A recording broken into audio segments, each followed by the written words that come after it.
ठीक है, उसमें बैन लगा दिया जो है, अपने ही कोर्ट ने अपने ही फैसले को उलट दिया जो है। ठीक, तो उसने कहा कि मौलिक अधिकारों में किसी भी प्रकार का संशोधन नहीं किया जा सकता है जो है। ठीक, उसके बाद 24वां इसको जो है मतलब डिलीट करने के लिए जो आदेश था जो है, इसको अप्रभावी करने के लिए मैडम इंदिरा गांधी ने 24वां और 25वां जो है संशोधन करवाया। ठीक है, 24वां संशोधन के तहत कहा कि मौलिक अधिकार में जो है किया गया संविधान संशोधन 13(2) के तहत बिल के अंतर्गत नहीं आएगा और यह किसी भी पार्ट में कहीं भी संशोधन कर सकती है जो है, और राष्ट्रपति इस संशोधन पर सिग्नेचर करने के लिए बात है। और 25वां क्या था, आर्टिकल 39 और 39(b)(c) को जो है प्रभावी करने के लिए 14, 19 को वो कार्य नहीं आएगा मतलब। ठीक है, इसके बाद जो है ये मैटर चला गया केशवानंद भारती में जो है, तो केशवानंद भारती ने कहा कि ठीक है, मौलिक अधिकारों के अंतर्गत किया गया कोई भी संशोधन जो है 13(2) के अंतर्गत नहीं आएगा और संसद को, विधायिका को जो है संविधान संशोधन करने की असीमित शक्तियां प्राप्त हैं। ठीक, लेकिन वह संशोधन करते समय जो है मूल ढांचे को टच नहीं कर सकती। तो यहीं पर मूल ढांचे की अवधारणा आई और यहीं से जो है न्यायपालिका प्रबल हो गई है। मतलब कोई भी संशोधन आप लाएंगे जो है, हम कह सकते हैं कि ये मौलिक ढांचे का उल्लंघन है, तो उसको शून्य घोषित कर दिया जाएगा। फिर संशोधन हुआ 76 में जो है मैडम इंदिरा गांधी ने जो है करवाया फिर संशोधन कि यदि कोई संशोधन किया जाता है संविधान में जो है, तो न्यायपालिका के अधिकार क्षेत्र से बाहर होगा, न्यायपालिका में उसे चुनौती नहीं दी जा सकती। ठीक, इसके बाद आया मिनर्वा मिल्स का केस जो है,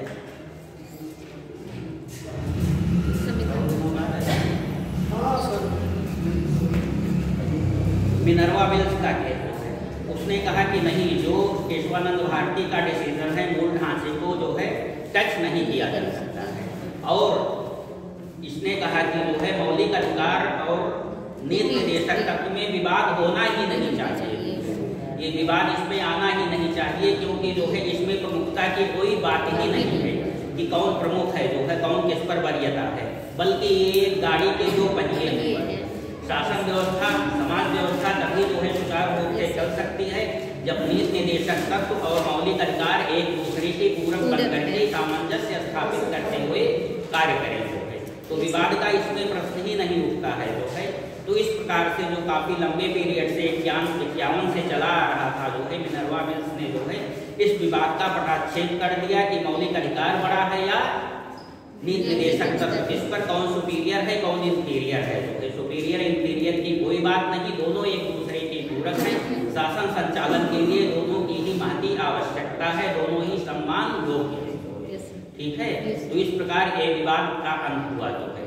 और न्यायपालिका और विधायिका की सुपरमेसी के बारे में जो विवाद चल रहा था उसे केशवानंद भारती ने जो है समाप्त कर दिया मूल ढांचे की अवधारणा दे करके जो है, और आज तक वही मान्य है। सुप्रीम कोर्ट इस समय सुप्रीम हो गई है दूसरे विधायिका के ऊपर, और ये आए दिन देखने को मिल रहा है।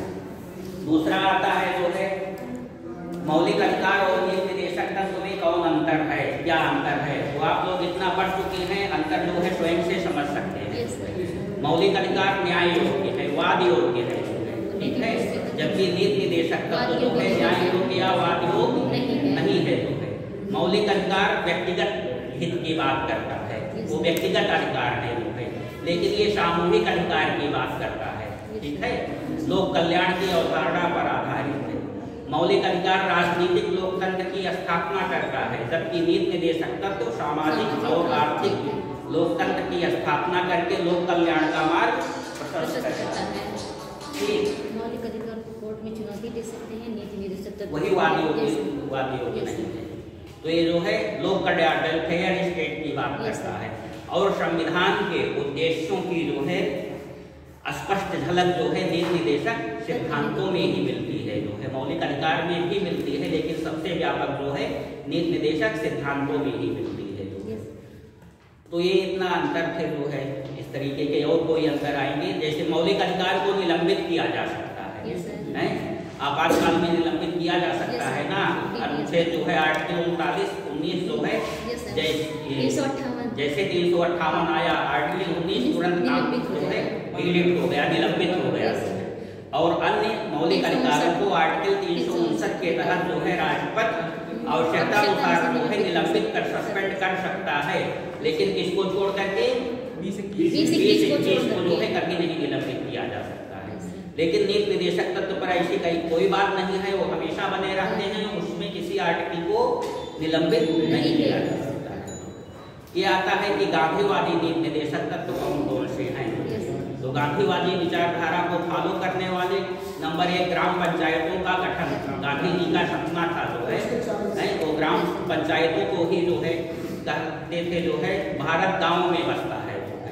और यदि मैं गांव के अंतिम व्यक्ति की आंखों से आंसू पोंछ लिया तो समझूंगा कि मैंने स्वराज पा लिया।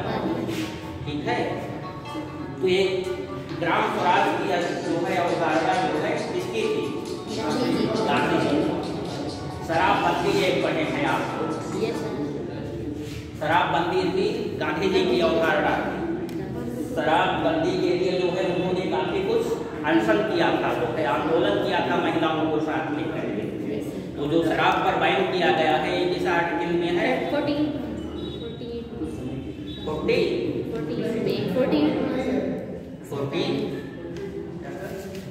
शराबबंदी 47। ठीक है, और एक कुटीर उद्योगों की बात कही गई है एक मौलिक अधिकार में, ये 39 में। ठीक है, 39 में। तो ये सब गांधीवादी तत्व है। कोई चला सकता है कि निम्नलिखित नीति निर्देशक तत्वों में कौन गांधीवादी नहीं है या कौन गांधीवादी नहीं है। तो इस प्रकार से ये हो जाएगा। तो आपका मौलिक अधिकार और निर्देशक तत्व का टॉपिक समाप्त होता है। अगला टॉपिक है जो है भाग 4 का जो है आर्टिकल 51 का फंडामेंटल ड्यूटीज जो है। ठीक है, और उसमें 10 मौलिक कर्तव्य हैं। 11वां जोड़ा गया है सर, 10 थे।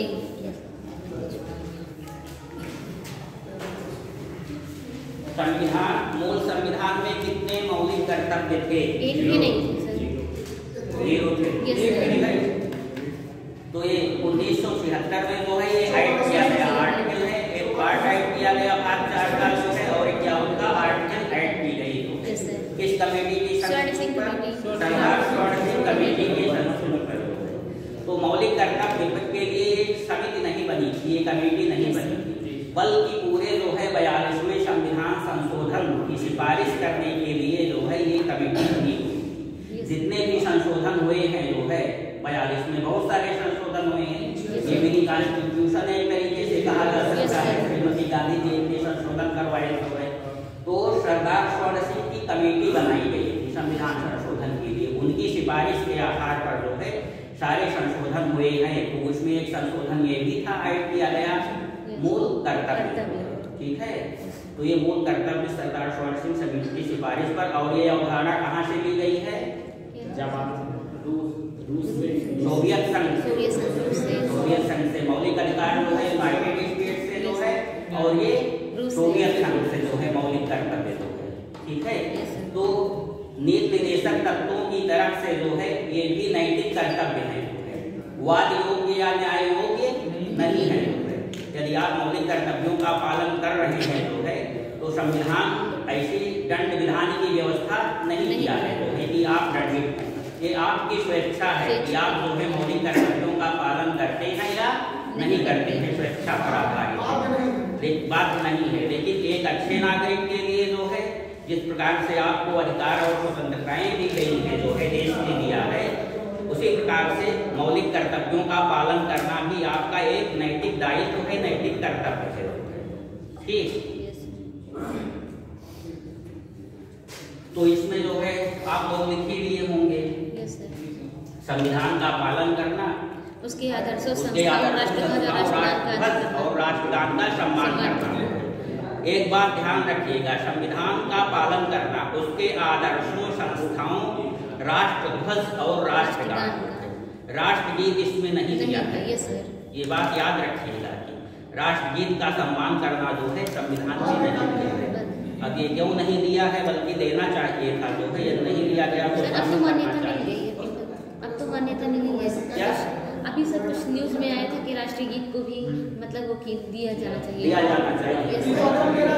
वो कुछ धार्मिक विवाद के कारण जो है नहीं दिया गया था। जैसे वंदे मातरम कुछ संप्रदाय के लोग नहीं कहना चाहते हैं, ठीक है, वो अपने धर्म के विरुद्ध मानते हैं। तो ये सब जो है विवाद ना हो, संविधान सभा में ही जो है विवाद हो रहा है, जो है इसलिए उसको नहीं रखा गया।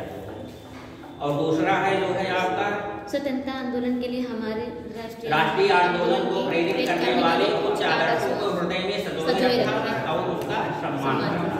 तीसरा, भारत की प्रभुता, एकता, अखंडता का रक्षा करना। चौथा, देश की रक्षा करना और आवश्यकता पड़ने पर जो है आह्वान किए जाने पर जो है राष्ट्र की सेवा करना। आह्वान किए जाने पर यदि सरकार जो है कोई काम आपको देती है जो है तो उसको आपको करना चाहिए जो है। और ये दिया गया है आपके जो है आर्टिकल 23 में जो है बेकारी और जो है मानव दुर्व्यापार और का प्रतिषेध जो है, ठीक है, मानव दुर्व्यापार और बेगारी आदि का प्रतिषेध किया गया है जो है।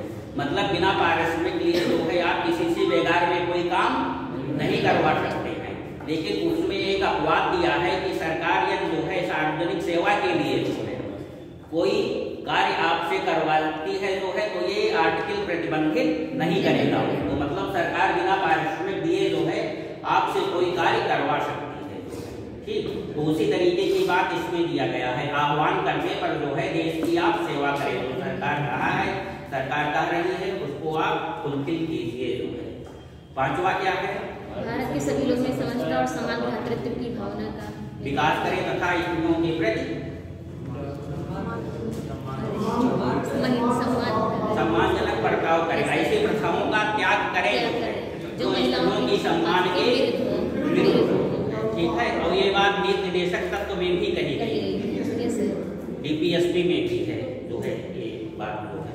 और फिर रेखा समरसता संस्कृति और गौरवशाली परंपरा का महत्व समझे और उसका परिरक्षण करें, ठीक। सामाजिक संस्कृति जो है गौरवशाली परंपरा का महत्व समझे और उसका परिरक्षण। सर्वधर्म समभाव जो है मतलब कॉन्जुगेटेड, इसमें जो है कॉन्जुगेटेड संस्कृति, एकीकृत संस्कृत है जो है वसुधैव कुटुंबकम की संस्कृति, ठीक है। गंगा जमुना की तहजीब जो है ये हमारी जो है संस्कृत रही है जो है, तो इसका परिरक्षण करें जो है, इसको बनाए रखें जो है, इस परंपरा को। उसके बाद पर्यावरण, प्राकृतिक पर्यावरण ये एक निदेशक तत्व में भी है। प्राकृतिक पर्यावरण की नदी, झील, वन, तालाब आदि की रक्षा करें और उसका संवर्धन करें, उसका संवर्धन करें तथा प्राणी मात्र के प्रति दया भाव रखें। तो ये सब नीति निर्देशक तत्व है। उसके बाद वैज्ञानिक दृष्टिकोण, मानववाद, ज्ञानार्जन और सुधार की भावना का विकास करें। तो वैज्ञानिक दृष्टिकोण क्या है जो है साइंटिफिक शोध करना, किसी चीज में सब रिसर्च करना, शोध करना। वैज्ञानिक दृष्टिकोण ये है कि बिना तर्क के किसी बात को स्वीकार ना करना, ठीक है। जैसे बहुत सारे पाखंड जो है किए जाते हैं, धर्म के अनुसार भी बहुत सारे पाखंड हैं। जैसे बिल्ली ने रास्ता काट दिया तो नहीं जाते, मतलब हमें लोग इतना ग्रसित हैं कि हम लोग स्वयं रुक जाते हैं, लेकिन अब बिल्ली का काम है झाड़ियों में जो है खोजना जो है, सड़कों पर जो है, तो अक्सर जो है वो रास्ता काट देती है जो है, उसका वही काम है जो है। कुछ लोग लटकाए उटकाए रखते हैं जो है, तो तरह तरह के पाखंड जो है, ठीक है। बहुत हिंदू धर्म में जो है ज्यादा पाखंड है, ज्यादा विकृतियां आ गई है। तो इसका पर जो है आप साइंटिफिक टेम्पर रहिए, तर्क वितर्क से सोचिए जो है, ये नहीं कि जो परंपरा आ रही है गलत सही जो है उसी को आप फॉलो करिए जो है। आप अपने जो है क्षमता के अनुसार, नॉलेज के अनुसार जो है उस परंपरा पर तर्क वितर्क करिए जो है, वैज्ञानिक ढंग से उसका निरीक्षण परीक्षण करिए ये सही है या गलत है, जो है ठीक है। अब कहीं जा रहे हैं जो है इमरजेंसी है, किसी की तबीयत खराब है लेकर के जो है, अब बिल्ली रास्ता काट दिया आपका जो है तो अब आप रुके हुए हैं कि कोई दूसरा क्रॉस करे जो है, तब उसके बाद हम जाएंगे जो है। तो साइंटिफिक टेम्पर हर चीज पर जो है साइंटिफिक टेम्पर रखना चाहिए। और इसी का विरोध जो है महावीर स्वामी गौतम बुद्ध जो हिंदू धर्म में विकृतियां थी, खंड आडम्बर था। अब एक था जो है हम लोग इलाहाबाद में रहते थे, गणेश जी दूध पी रहे हैं, ये हुआ कि गणेश जी दूध पी रहे हैं, सब लोग अपना अपना जो है निकाल करके दूध ले करके जो है चढ़ाने चले गए, हम लोग भी गए सिविल लाइन में हनुमान मंदिर जो है वहाँ पर जो है गिलास उलास ले करके जुटे थे, 2 बजे रात तक सब लोग जो है सब चढ़ा रहे थे जो है, इतना लाइन पूरा लग गया गणेश जी आज। हाँ, सिविल लाइन वाला जो हनुमान मंदिर है वहाँ शंकर जी का भी है बगल में। तो ऐसे साइंटिफिक टेम्पर की बात है, एक बार कुंभ लगा हुआ था, मतलब वहाँ तो कुंभ लगता ही है इलाहाबाद में, वहाँ पूरे देश के कल्चर जो है इकट्ठा होता है। संस्कृत को देखिए जो है पूरे देश में जाकर की संस्कृत एक जगह इकट्ठी हो जाती है, और विश्व का जो है ये सबसे बड़ा मेला होता है कुंभ मेला प्रयागराज का जो है। तो उसमें अनेकों अजीब तरीके के संत आते हैं, संत महात्मा कोई आते हैं जो है ऐसे जो है जमीन में आके गड़े हुए हैं जो है, और आधा जो है शरीर ऊपर है जो है, कोई है एकदम मुंडमाला पहने हुए हैं, बहुत सारा मतलब देखने में अच्छा भी लगता है तरह तरह के कल्चर जो है। तो उसमें गए थे हम और मेरे पार्टनर अमित सिंह थे जो है। तो ऐसे जो है गाय था, गाय को जो है पूछते नहीं है, ओढ़ा ओढ़ा करके रखते जो है, चद्दर उठकर कंठी उनकी लटका करके। तो अमित कहे कि चलिए जो है यहाँ पर जो है देखा जाए क्या बता रहा है यार क्या बकवास करना है जो है, कहे कि नहीं चला जाए। तब वो अपना जो है गाय वाय लेकर के टहल रहा था फील्ड में, वो सब जो है चारों तरफ से जो है इकट्ठा सीख जो है कि जिसको कुछ पूछना हो गाय से जो है वो पूछ सकता है या बता सकती है, यहाँ भी दिखाई पड़ते हैं। तो हम लोग जो है तो अभी कहे कि ठीक है, हम कहे कि ठीक है चलो बैठ लिया जाए जो है, कहे कि जो है 5 मिनट बैठने में लगता है। तो हम लोग भी बैठ गए जो है। तो उसका जो मालिक था गाय वाला घूम घूम करके तब पहला चलिए पूछा कि जो है अच्छा गाय गो माता ये बताइए जो है यहाँ पर कौन ऐसा है जो अपने माता पिता को बहुत परेशान करता है, उनकी बातों को नहीं मानता, प्रताड़ित करता है। तो हम अमित से कहे कि यार अब भागो किसको है भाई, इसका कौन ठिकाना जो है अभी आकर के रुक जाए जो है, हम लोगों के सामने ही रुक जाए जो है, तो ये सिद्ध हो जाएंगे कि हाँ ये जो है अपने माता पिता को परेशान करते हैं। तो हम लोग खिसक लिए वहां से। तो ये साइंटिफिक टेम्पर है जो है। और वो अमित सिंह IDIG हैं इंदौर भोपाल के जो है, वो हमारे रूममेट हैं थे जो है, और हमने पढ़ाया भी है उनको फिलॉसफी। वो ऐसा लड़का था मतलब तो पढ़ता लिखता नहीं था, कम ही पढ़ता था जो है, जिसको लुखा नहीं कहते हैं, लुखा टाइप में ज्यादा था जो है, और किसी को कुछ समझता नहीं था, मतलब कोई उसका पार्टनर बनने के लिए नहीं तैयार था। लोग आश्चर्य करते थे कि हम मतलब कैसे उसके पार्टनर हो गए। तो किसी को कुछ नहीं समझते थे। तो फिलॉसफी उनका मतलब ये फिलॉसफी में हिस्ट्री में सब्जेक्ट था, फिलॉसफी हिस्ट्री से जो है NET-JRF थे जो है, हिस्ट्री बहुत अच्छी थी उनकी, यूनिवर्सिटी में लेक्चर भी लेते हैं NET-JRF वाले जो है, रिसर्च करते हैं, लेक्चर भी देते हैं। और उनका सेकेंड ऑप्शनल जो है फिलॉसफी था, और फिलॉसफी कुछ नहीं जानते थे वो जो है, मतलब कभी प्री में भी नहीं हुआ था, कभी नहीं हुआ था। पहली बार वही प्रीलिम्स था, IAS का प्रीलिम्स निकला, BCS का वो भी कभी नहीं निकला था। तो फिलॉसफी दरअसल हम पहले से ही पढ़ाते थे, वहाँ थे जो है, तो भी कुछ बच्चे आते थे फिलॉसफी पढ़ने के लिए जो है, ऐसे पर्सनल लड़के जो मतलब जिनकी कुछ नहीं समझ में आता था। तो हमें फिलॉसफी रख लिए थे जो है, तो हमसे कहे कि आपको पढ़ाना है, हम कहे कि ठीक है पढ़ा देंगे, रख लीजिए। और हम चले आए घर जो है, तो घर पर कुछ प्रॉब्लम हो गई, मम्मी तबीयत खराब हुई, हो गए नहीं जो है, तो उनका मेंस हो गया। उमेश वंशी जो है तलाटी, तो बार बार मुझसे कहता था कि हम कहीं फिलासफी कैसा पेपर हुआ है, तो कहा कि फिलासफी का कहाँ लिए हैं, हम पेपर ही छोड़ दिए हैं जो है। और हमें विश्वास नहीं हो कि मतलब ऐसा सीरियस लड़का था, जो है सिंसियर लड़का था, बड़े लुत्फा टाइप में था कि कोई जो है IAS का 2 प्रीलिम्स नहीं निकला, तीसरा प्रीलिम्स निकला है, 4 ही अटेम्प्ट होते हैं और एक पेपर छोड़ देगा मेंस का जो है। तो हम नहीं वो लुत्फा टाइप में था ही और समझते थे ऐसे गलत जो है बदला रहा होगा जो है। तो फिर लाया वो मार्कशीट अपनी, जब मार्कशीट आई हमारे सामने रखा तो हम कहे फिलासफी कितना नंबर है, तो कहा देखिए AA लिखा है एब्सेंट जो है, और वास्तव में एब्सेंट लिखा हुआ था फिलासफी जो है, उसमें एडमिट नहीं हुआ था, पेपर ही उसने छोड़ दिया था जो है। तो हमें बड़ा कहा कि जो है आप कहे थे पढ़ाने के लिए जो है, वो पढ़ाई नहीं तो हम कुछ जानते ही नहीं कि क्या कर पाते वो। तो फिर अगला अंतिम अटेम्प्ट था, चौथा जो है उनका प्रीलिम्स निकला जो है। उसके बाद तब हम घर चले आए थे, घर पर ही थे जो है, स्पेशली उनके लिए जा करके हमने फिलासफी पढ़ाई थी जो है 1 महीना तक, और केवल 23 क्वेश्चन पढ़ाए थे, और 23 क्वेश्चन में से 4 क्वेश्चन मतलब वैसे ही आ गए। अब जब उसको पढ़ाना शुरू किए, 1 2 दिन 3 दिन 4 दिन पढ़ाए जो है, तो उसको देख रहे हैं कि जो हम लिखाते थे नोट्स वही केवल पढ़ता था और कुछ नहीं, कोई कापी किताब कुछ भी नहीं जो है। तो हम समझे कि जब इस तरीके से ये है कि जो है इतना विश्वास है, वही केवल पढ़ता है, तो हम भी वो अच्छे तरीके से पढ़ाए जो है। मतलब 1 घंटे उनको पढ़ाने के लिए 4-5 घंटे हम स्वयं पढ़ते थे जो है। तो फिलासफी में भी नंबर आ गया अच्छा जो है, हिस्ट्री में नंबर था ही जो है, IPS में सिलेक्शन हो गया जो है, और इस समय वो DIC हो गया है भोपाल में। चलिए, तो साइंटिफिक टेम्पर रखना चाहिए कहने का मतलब, वैसे नहीं जो है कोई से निर्देशक तत्वों में भी ये बात दी गई है, ठीक। और उसके बाद जो है सार्वजनिक संपत्ति को सुरक्षित रखना, सार्वजनिक संपत्ति को सुरक्षित रखना जो है, और हिंसा से दूर रखना है, ठीक।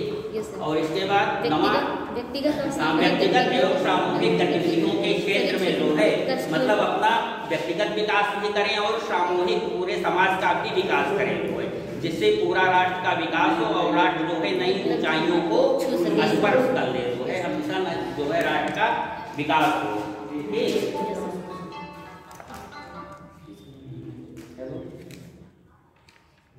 नमस्ते को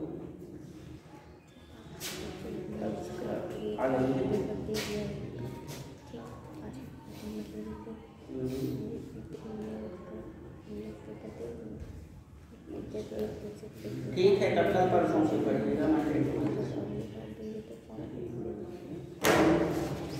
तो ये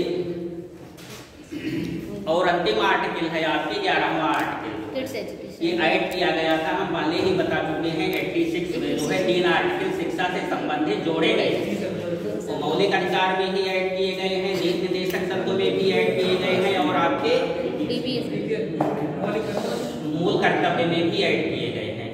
मौलिक अधिकार में कहाँ ऐड किया गया है? 21 का जो है 21 नीति निर्देशक तत्व में जो है आर्टिकल 45 है, और इसमें मूल कर्तव्य में 11वां मौलिक कर्तव्य जोड़ा गया है जो है अभिभावक, माता पिता या संरक्षक, जो भी बच्चे के माता पिता या संरक्षक हो वो अपने 6 से 14 वर्ष तक जो है बच्चों को शिक्षा प्रदान करने का अवसर प्रदान करेंगे जो है, शिक्षा देने की व्यवस्था करेंगे जो है अपने 6 से 14 वर्ष के बच्चों की, मतलब प्राथमिक स्तर की शिक्षा जो है ये व्यवस्था करेंगे जो है। नीति निर्देशक तत्व में भी कहा है राज्य व्यवस्था करेगा जो है, और राज्य किया भी मौलिक अधिकार देकर के 6 से 14 वर्ष के बच्चों की जो है मौलिक अधिकार में रख दिया इसको जो है, तो मौलिक अधिकार में रख दिया तो राज्य द्वारा बाध्यकारी हो गया इसका पालन करना, तो राज्य ने इसकी व्यवस्था भी की जो है। सरकारी स्कूल है, आप जाइए जो है 1 से 8 तक पढ़िए, कोई जो है फीस नहीं है, हर गाँव में सरकारी स्कूल है, और यहाँ तक कि जो है कॉन्वेंट स्कूलों में भी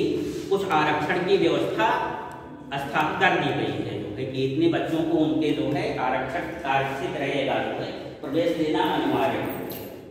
तो इस प्रकार से आपके मौलिक कर्तव्य हैं, तो मौलिक कर्तव्य तो बाध्यकारी नहीं है जो है, ठीक है, ये आपकी नैतिकता है जो है कि उसका फॉलो कर रहे हैं कि नहीं फॉलो कर रहे हैं, अपने आप के ऊपर, ठीक है। लेकिन एक मतलब नागरिक होने के नाते, जिम्मेदार नागरिक होने के नाते हमें इसका फॉलो करना चाहिए। ठीक है, अपने पर्यावरण की नदी, वन, झील, तालाब की रक्षा करनी चाहिए, सार्वजनिक संपत्ति की सुरक्षा करनी चाहिए, हिंसा नहीं करनी चाहिए, जितनी जितनी भी बातें दी गई हैं। देखिए, जल जंगल जमीन, जल जंगल जमीन और ये वायु जो है ये हमारी नहीं है।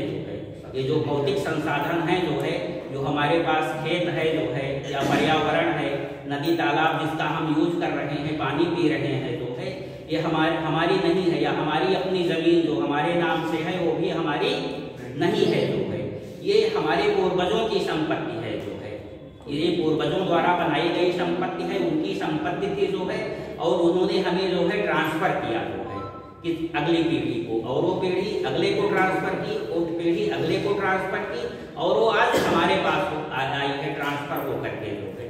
तो हमारी बनाई हुई वो चीज नहीं है जो है, इसलिए हमें उसको संरक्षित किए रखना जो है हमारा मौलिक दायित्व है, नैतिक कर्तव्य है जो है। ठीक है, तो इसी तरीके से नदी, वन, झील, तालाब है, यदि हम पर्यावरण को इतने प्रदूषित कर देते हैं कि आगे आने वाली पीढ़ियां जो है दिक्कत महसूस करें, सांस लेने में प्रॉब्लम है उन्हें जो है, तो ये हम घोर अन्याय कर रहे हैं आने वाली पीढ़ियों के साथ जो है। क्योंकि जो हमारे पूर्वजों ने जो पर्यावरण हमें दिया है वो हमारे रहने के लिए पर्याप्त है, मतलब स्वस्थ पर्यावरण है, तभी तो हम रह रहे हैं। अब हमारा कर्तव्य है जो है कि जो पर्यावरण हमें मिला है हम उसका संवर्धन करें जो है, उसमें सुधार करें, ये नहीं कि उसे और प्रदूषित कर दें जो है। तो किसी को अपनी जमीन मतलब बेचने का अधिकार नहीं है, इस पर बैन लगाना चाहिए जो है। आप केवल वही जमीन बेच सकते हैं जो आपने बैनामा कराया है, अपने मेहनत का कमाया हुआ जमीन, लेकिन जो पैतृक संपत्ति है वो ट्रांसफरेबल है, उसके आप स्वामी नहीं है बल्कि संरक्षक है जो है, वो ट्रस्टी के ट्रस्ट के रूप में है, वो अगले पीढ़ी को चली जाएगी। भाई आप ही खत्म कर देंगे तो अगली पीढ़ी क्या करेगी जो है, और आपकी बनाई हुई जमीन तो थी नहीं जो है, वो तो आपको पूर्वजों ने ट्रांसफर किया है, उसमें आपका कोई योगदान नहीं है। तो ये सब बातें पूरा जो है नीति निर्देशक तत्वों में की गई है। पर्यावरण, वन, जीव सभी का जो है संरक्षण करना चाहिए। तो यदि आप नागरिक हैं, आप में नैतिकता है, तो इनको तो बाध्य नहीं किया जा सकता है जो है, लेकिन इन्हें फॉलो करना जो है आपका नैतिक दायित्व है। और यही नहीं, ये जितने भी मौलिक कर्तव्य हैं कहीं ना कहीं जो है देश के द्वारा बनाए गए कानूनों से रिलेटेड हैं जो है। ठीक है, आप है कि जो है ये मौलिक कर्तव्य में दिया गया है राष्ट्रगान, राष्ट्र ध्वज का सम्मान करना है, बाध्य तो नहीं है, लेकिन कोई ना कोई कानून है जहां आपको बाध्य कर दे रहा है किसी तरीके से जो है। ध्वज संहिता बनी हुई है, ध्वज संहिता बनी हुई है कि राष्ट्रगान को लेकर के जो चौराहे चाहिए फाड़िए, अभी देखिए। हाँ, तो कहीं ना कहीं बहुत सारे कानून हैं जो है जो अप्रत्यक्ष रूप से पालन करवा ही लेते हैं। सार्वजनिक संपत्ति की रक्षा करिए, अभी जाइए सार्वजनिक संपत्ति को नुकसान करिए जो है, तोड़ फोड़ करिए जो है सार्वजनिक जगहों पर जो है, या बस ट्रेन का देखिए क्या होता है जो है। तो भले नहीं ये बाध्यकारी है, संविधान द्वारा दंड प्रावधान नहीं किया गया है, लेकिन देश में किसी न किसी तरीके से जो है किसी प्रकरण में ऐसे कानून बनाए गए हैं जो कि जिसका उल्लंघन करने पर आप दंडित होंगे और आपको जो है कर्तव्यों का पालन करने के लिए बाध्य होना ही पड़ेगा। तो ये हम लोगों की थी जो है जो कॉन्स्टिट्यूशन की औपचारिक बातें थी। अब शासन व्यवस्था की जो है मेन शासन व्यवस्था जो है यहाँ से शुरू होती है, जो है भाग 5 से। भाग 5 जो है ये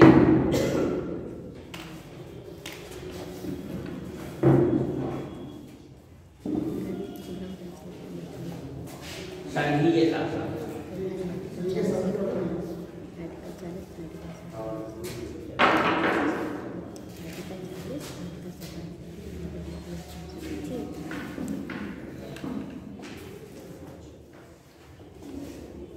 संघीय शासन या संघीय व्यवस्था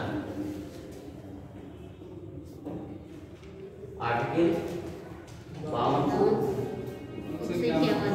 151 याद करने की सरलता है, 52 to 151। ठीक है, तो संघीय शासन प्रणाली जो है भारत में संसदीय शासन व्यवस्था अपनाई गई है जो है, पहले ही पढ़े हैं।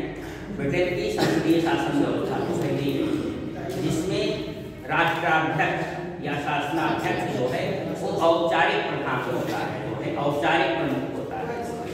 यहाँ पर जो है वास्तविक सत्ता जो है उस ये राष्ट्राध्यक्ष या शासनाध्यक्ष के हाथ में नहीं होती है। जो है शासनाध्यक्ष या प्रमुख जो है शासन का कौन है, राष्ट्रपति है, और वहाँ पर जो है साम्राज्य है वहाँ की, ठीक है। ब्रिटेन में जो है राज सत्ता है, उसी प्रकार से राष्ट्रपति यहाँ पर जो है शासन का प्रमुख है, जो है। लेकिन सारी शक्तियां जो है उसे वास्तविक रूप में प्राप्त नहीं है, जो है उसके नाम पर सत्ता का संचालन किया जाता है, और वास्तविक या व्यवहार रूप में जो है सत्ता का प्रयोग जो है, अधिकारों का प्रयोग कौन करता है, प्रधानमंत्री और उनकी मंत्रिपरिषद जो है शासन का संचालन करती है, जो है। लेकिन निहित मानी जाती है राष्ट्रपति, जैसा कि इंग्लैंड में होता है।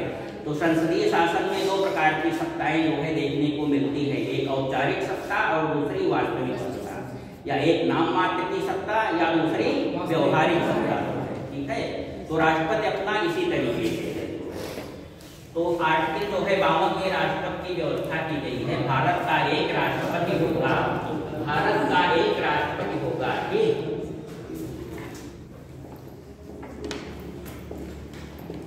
ये आ जाए राष्ट्रपति पद का जो है व्यवस्था किस आर्टिकल में की गई है, जो है तो आर्टिकल 52 है, भारत का एक राष्ट्रपति होगा। आर्टिकल आगे बढ़िए 53, संघ की कार्यपालिका शक्ति राष्ट्रपति में निहित होगी। ये देखिए कह दिया ना, संघ की कार्यपालिका शक्ति राष्ट्रपति में निहित होगी।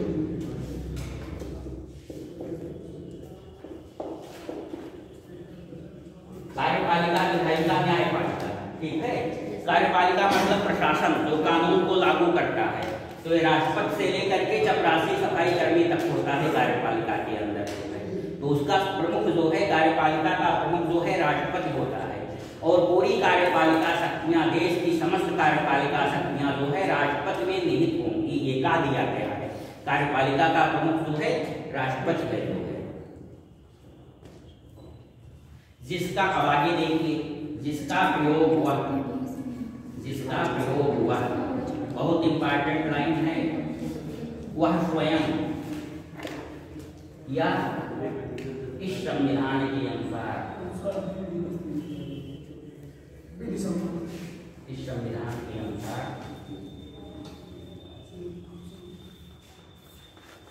अपने अधीनस्थ अधिकारियों द्वारा करेगा।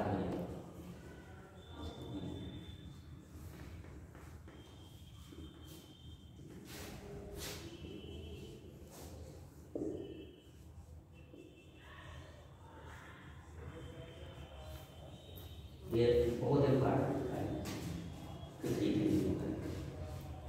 एक तो संघ की कार्यपालिका, समस्त कार्यपालिका शक्तियां, कार्यपालिका का प्रमुख जो है राष्ट्रपति को बनाया जा रहा है, सारी शक्तियां उसमें समाहित हैं, जो है वो सर्वे सर्वा है कार्यपालिका।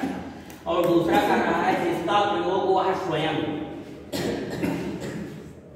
ही कर सकता है, राष्ट्रपति जो है प्रयोग, ये नहीं कि वो औपचारिक शासक है, जो है, ठीक है। संविधान में लिख दिया गया है जिसका प्रयोग वह स्वयं, उसकी इच्छा है, स्वयं या इस संविधान के अनुसार अपने अधीनस्थ अधिकारियों द्वारा करेगा, चाहे वह स्वयं शासन सत्ता को संभाल ले, जो है राष्ट्रपति जो है सर्वे सर्वा हो जाए, वो आर्टिकल में दिया गया है, वह स्वयं या तो स्वयं हो गया ना, चाहे ये करे या अपने द्वारा, अपने अधीनस्थों के द्वारा कर रहे, उसकी मर्जी है, उस पर यहाँ कोई प्रतिबंध नहीं है, जो है।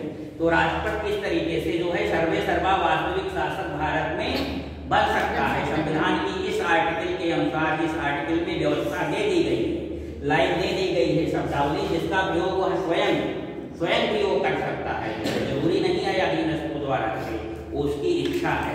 लेकिन जब आप आगे बढ़ेंगे जो है, और आगे हम लोग पढ़ेंगे,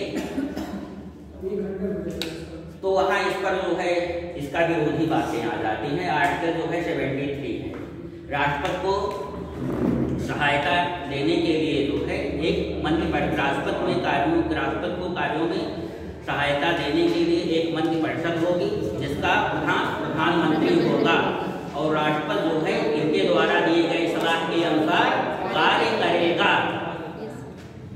समझ में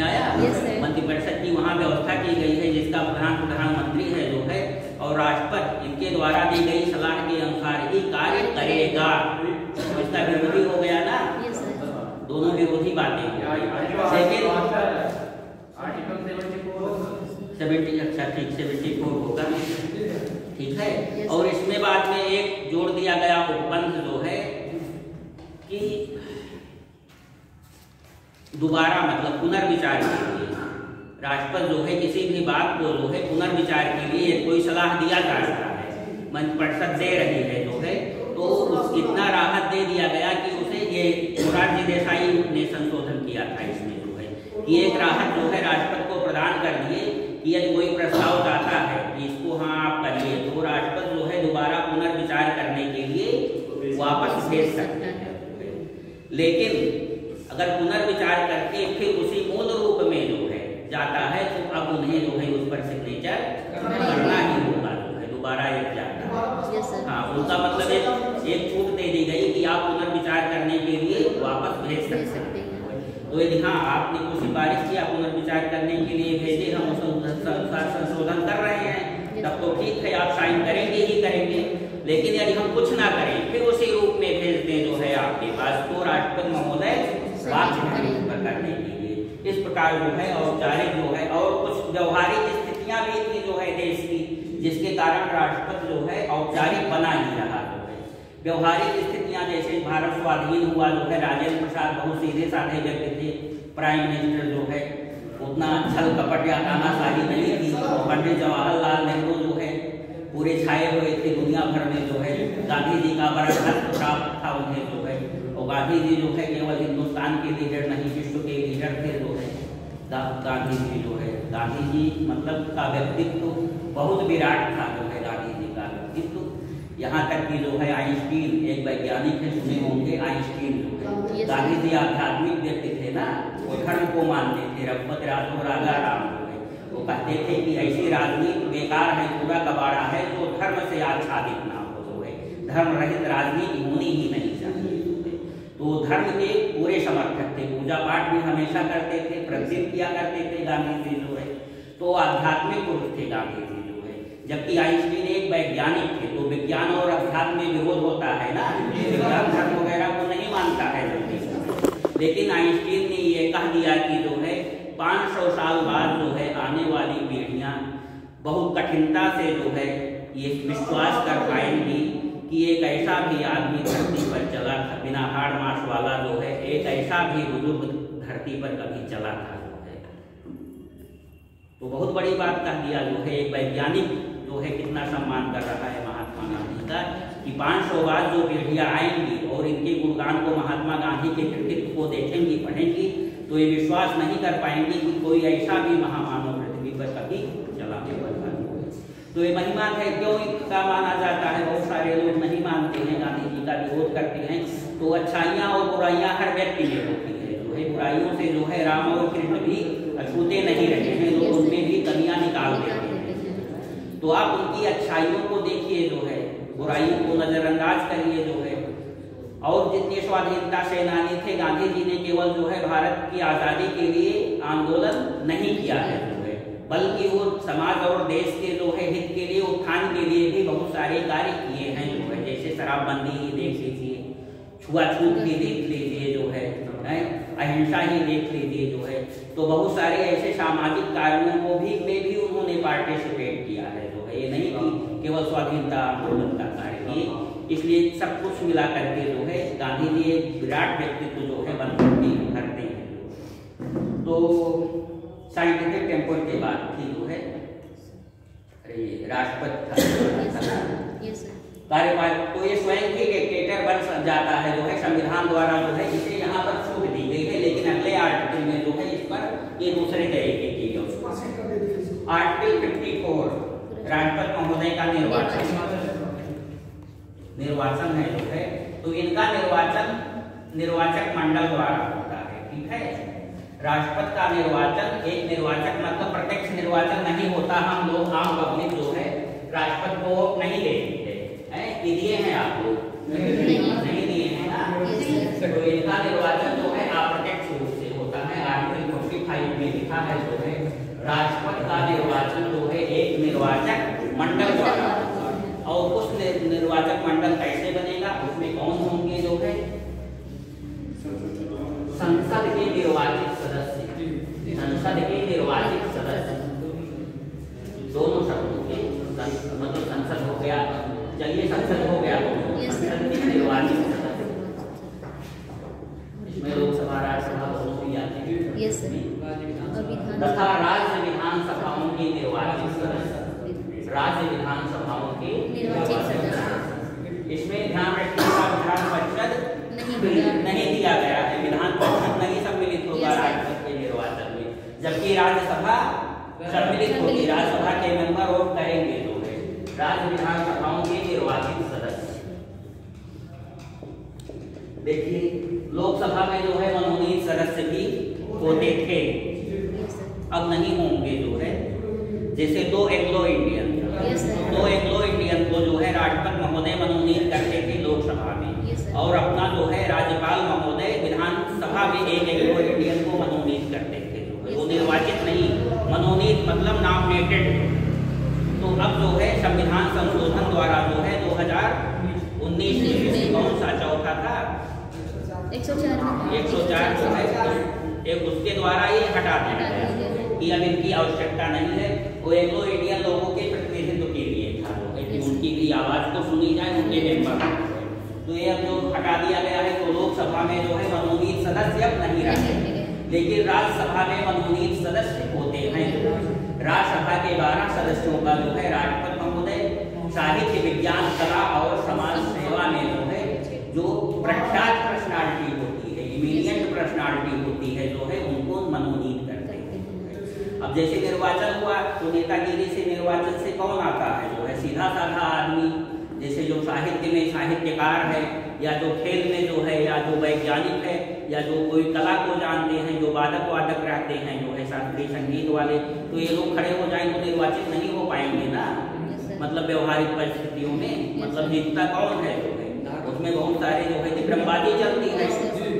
तो उन लोगों का प्रतिनिधित्व देने के लिए नामिनेशन की व्यवस्था की है संविधान सभा ने जो है, कि ऐसे अच्छे लोग भी जाएंगे सदन में जो है, तो निर्वाचन के द्वारा नहीं आ पा रहे हैं तो राष्ट्रपति नामिनेट करते हैं, जैसे आपके सचिन तेंदुलकर रह चुके हैं जो है, कपिल देव रह चुके हैं जो है, रेखा रह चुकी हैं, हाँ रेखा राज्यसभा की मेंबर थी, जया बच्चन वो निर्वाचित होकर के गई हैं, वो तो समाजवादी की तरफ से तो निर्वाचित होकर के गई हैं, जया बच्चन नामिनेटेड नहीं है, लेकिन रेखा नामिनेटेड थी, सचिन तेंदुलकर नामिनेटेड थे, ये 12 सदस्यों में है।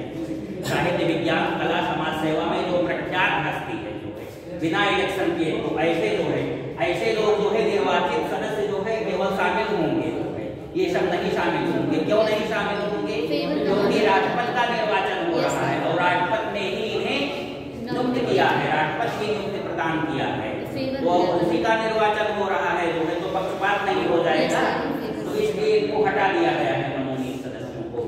तो लोकसभा और राज्यसभा के निर्वाचित सदस्य और राज्य विधानसभाओं के निर्वाचित सदस्य, ठीक है, राज्य विधानसभाओं के। और इसमें दिल्ली और पांडिचेरी संघ शासन मतलब लिखा है उसमें, दिल्ली और पांडिचेरी ये संघ शासन है ना, ये राज्य नहीं है दिल्ली और पांडिचेरी, यहाँ राज्यों है ना, राज्य विधानसभाओं की है, तो ये हो जाएगा कि दिल्ली और पांडिचेरी तो राज्य है नहीं तो है, तो नहीं ऐड होगा, लेकिन दिल्ली और पांडिचेरी में विधानसभा है, संघ शासित भले ही है, पांडिचेरी के मुख्यमंत्री भी हैं जो है, ठीक है, दिल्ली के भी, दिल्ली ही देख लीजिए, दिल्ली संघ शासित प्रदेश है, वहाँ विधानसभा है, वहाँ के मुख्यमंत्री हैं।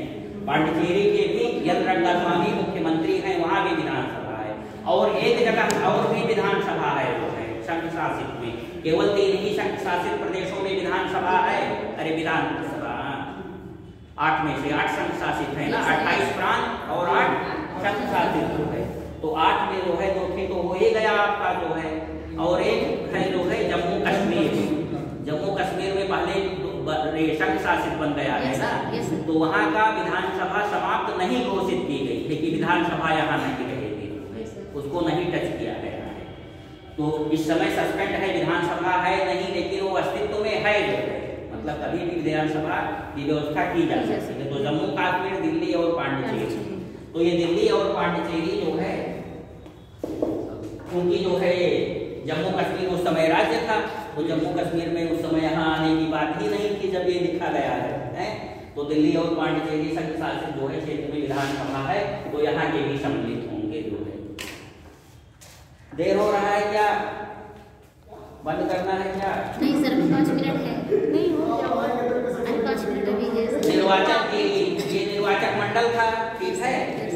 ध्यान रखिएगा, राज्यसभा के जो है सचिव केवल मनोनीत मेंबर हैं जो है लोकसभा राज्यसभा की, अरे निर्वाचित मनोनीत मेंबर एक भी नहीं है।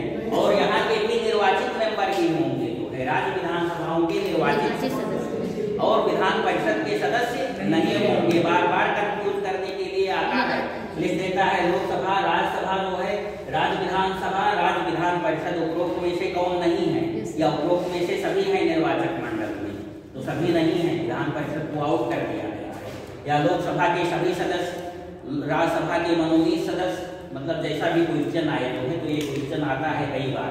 अब सिस्टम क्या है निर्वाचन के लिए, सिस्टम क्या है अब समझ में आया। यही लोग निर्वाचित करेंगे, हम लोग नहीं निर्वाचित करेंगे, हम लोग निर्वाचक मंडल में नहीं है। तो उनका इस तरीके से बहुमत नहीं होता है कि जो है मतलब जिसका बहुमत हो, जो बहुमत का वोट पाए जो है वही राष्ट्रपति हो जाए, ठीक है। जैसे मतलब 10 लाख है, 10 लाख वोटिंग कर रहे हैं बस्ती में जो है MP का, ठीक है, और 3 लाख जिसने पाया, सबसे ज्यादा 3 लाख वोट पाया, और दूसरा जो है 2,88,000 पाया, ठीक है, 2,88,000। तो कौन जीत जाएगा? ये 3,000 वाला मेंबर जीत जाएगा, है, लेकिन इसे बहुमत नहीं प्राप्त है। बहुमत क्या होगा? 5 लाख प्लस 1, 5 लाख प्लस 1, यदि बहुमत देखा जाए जो है तो मेजॉरिटी 5 लाख प्लस 1 है, लेकिन ये 2 लाख पाया है और सबसे अधिक पाया है तो भी वो जीत जाएगा, ठीक है। या 1 ही लाख कोई पाया है और सब उससे कम पाए हैं, 10 लाख में 1 ही वोट पा करके 1 लाख वोट पा करके वो जीत जाएगा जो है, ठीक है।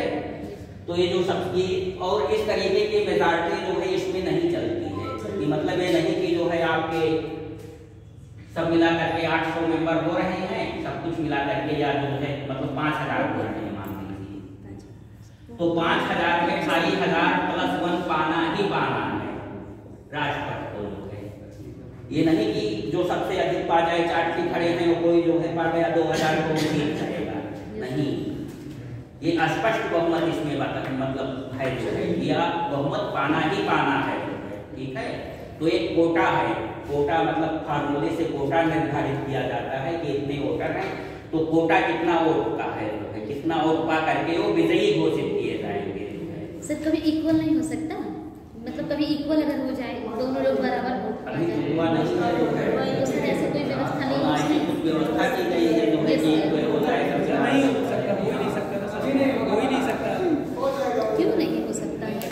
क्योंकि सर जिसकी सरकार रहती है उसी की राष्ट्रपति होता है, उनकी बहुमत रहती है, मतलब ऐसा कुछ कॉन्सेप्ट इसमें नहीं दिया गया। Yes sir.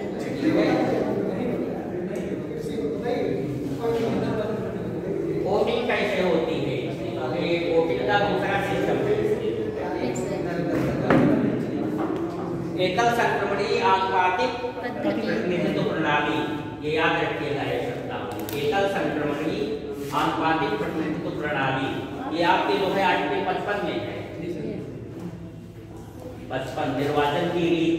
ये निर्वाचक मंडल जो है आपके 54 में है, ठीक है, और निर्वाचन का प्रोसेस जो है 55 में है। एकल संक्रमणीय आनुपातिक प्रतिनिधित्व प्रणाली,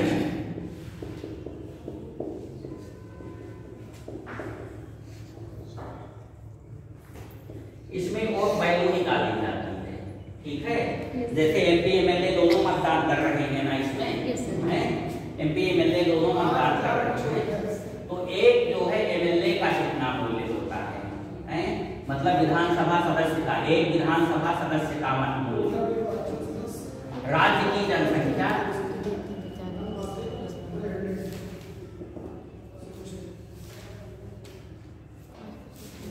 विधानसभा के निर्वाचित सदस्यों की संख्या, विधानसभा के निर्वाचित सदस्यों की संख्या, क्योंकि निर्वाचित ही मतदान कर रहे हैं, निर्वाचित सदस्यों की संख्या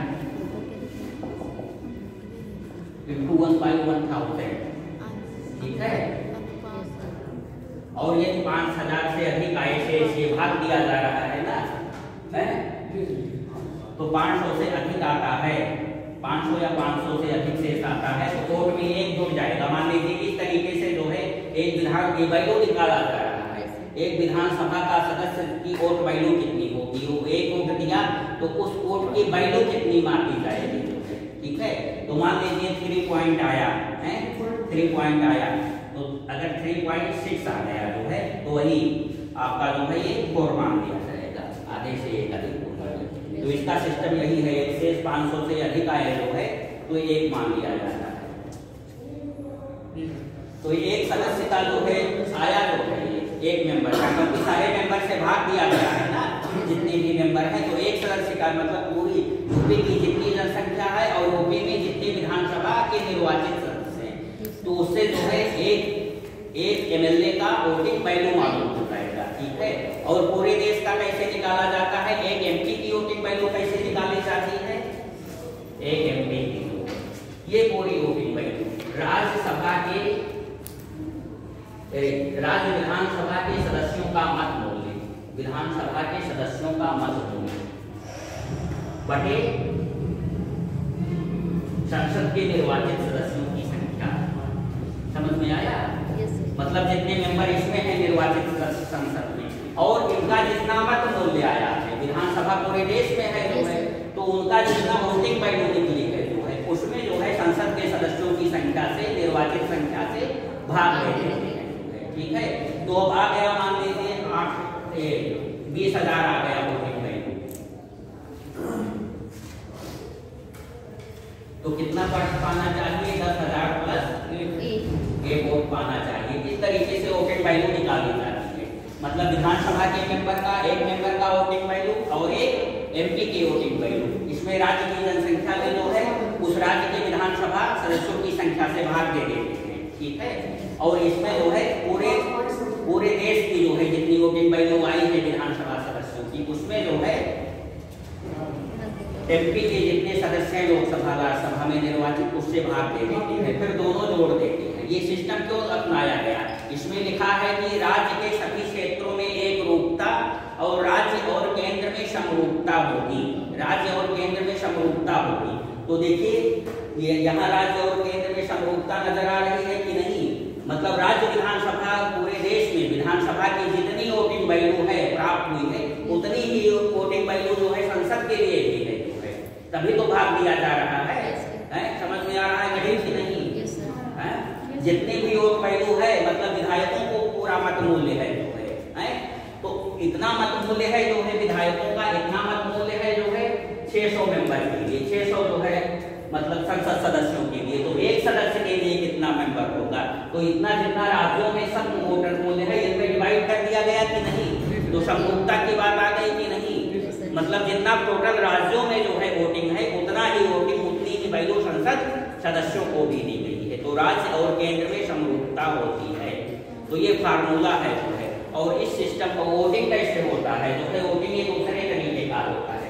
मान लीजिए 4 मेंबर खड़े हैं, ठीक है, तो एक मेंबर इसका जो है चारों को देगा, ये नहीं कि एक प्रत्याशी खड़ा है जो है, जैसे आपके जो है यशवंत सिन्हा खड़े थे और द्रौपदी मुर्मू खड़ी थी, 2 लोग खड़े थे जो है, 2 ही लोग खड़े हैं, तो एक मेंबर जो है दोनों लोगों को वोट देगा, ठीक है, और दोनों लोगों को दिखाएगा प्रथम वरीयता है, हमारी प्रथम वरीयता ये है, दूसरी वरीयता ये है इस मेंबर की, ठीक है, प्रथम वरीयता ये, दूसरी वरीयता ये जो है। अब दूसरा मेंबर है, दूसरा मेंबर तो प्रथम वरीयता ये, दूसरी वरीयता ये, तीसरा मेंबर है, तीसरा वोटर जो है प्रथम वरीयता ये, मतलब जितने लोग रहते हैं तीसरा खड़ा रहेगा तो तीसरी वरीयता ये हम दे रहे हैं। ये मतलब हमारा ये नहीं वो मतलब जीत पा रहा है, जो पहली पसंद का प्रत्याशी है हमें नहीं जीत रहा है, तो जो है हमारे दूसरे पसंद को जिता दीजिए, मतलब हमारे वोट को जो है ट्रांसफर कर दीजिए, ठीक है।